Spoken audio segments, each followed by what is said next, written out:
പരിഷ്കരിച്ച തൊഴിലുറപ്പ് പദ്ധതിയായ VBG റാംജി പദ്ധതി ജൂലൈ 1 മുതൽ നിലവിൽ വരും. കേന്ദ്ര ഗ്രാമവികസന മന്ത്രാലയത്തിൻ്റെതാണ് തീരുമാനം. കൂടുതൽ തൊഴിൽ ദിനങ്ങളും തൊഴിലവസരങ്ങളും ഉൾപ്പെടുത്തിയ പദ്ധതിയാണിത്. നന്ദനിലേക്ക് വീണ്ടും നന്ദൻ പറയും.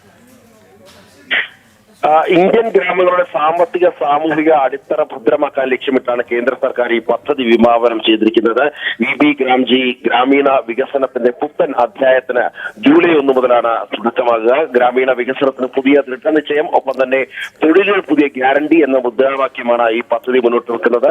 ഗ്രാമങ്ങളിലെ അടിസ്ഥാന സൗകര്യ വികസനം, ജലസേചനം, ഭവന നിർമ്മാണം തുടങ്ങിയ മേഖലകളിൽ നേരിട്ട് തൊഴിലവസരങ്ങൾ സൃഷ്ടിക്കുകയാണ് ഇതിന്റെ പ്രധാന ലക്ഷ്യം. ഓരോ ഗ്രാമീണ കുടുംബത്തിനും മെച്ചപ്പെട്ട ജീവിത സാഹചര്യം ഉറപ്പാക്കുമെന്ന പ്രഖ്യാപനമാണ് ഇതിലൂടെ കേന്ദ്ര സർക്കാർ നൽകുന്നത്. അഴിമതി രഹിതവും സുതാര്യവുമായ രീതിയിൽ ആനുകൂല്യങ്ങൾ ഗുണഭോക്താക്കളിലേക്ക് നേരിട്ടെത്തിക്കുവാൻ ഡിജിറ്റൽ സംവിധാനങ്ങൾ ഉപയോഗിക്കും. നിലവിലുള്ള തൊഴിലുറപ്പ് പദ്ധതികൾക്ക് കൂടുതൽ ഊർജ്ജം പകരുന്നതിനൊപ്പം ഉൽപാദനക്ഷമത വർദ്ധിപ്പിക്കുവാനും ഈ VBG റാംജി മുൻഗണന നൽകുന്നു. രാജ്യത്തിന്റെ വളർച്ചാ എഞ്ചിനായി ഗ്രാമങ്ങളെ മാറ്റുക എന്ന വലിയ ലക്ഷ്യത്തിലേക്കുള്ള പ്രധാന ചുവടുവയ്പ്പാണിത്. ജൂലൈ 1 പദ്ധതി ആരംഭിക്കുന്നതോടെ രാജ്യത്തെ കോടിക്കണക്കിന് ജനങ്ങളിലേക്ക് ഇതിന്റെ ഗുണഫലങ്ങൾ എത്തുമെന്നുള്ളതാണ് കരുതേണ്ടത്. ശരി, നന്ദഗോപനാണ് വിവരങ്ങൾ നൽകിയത്.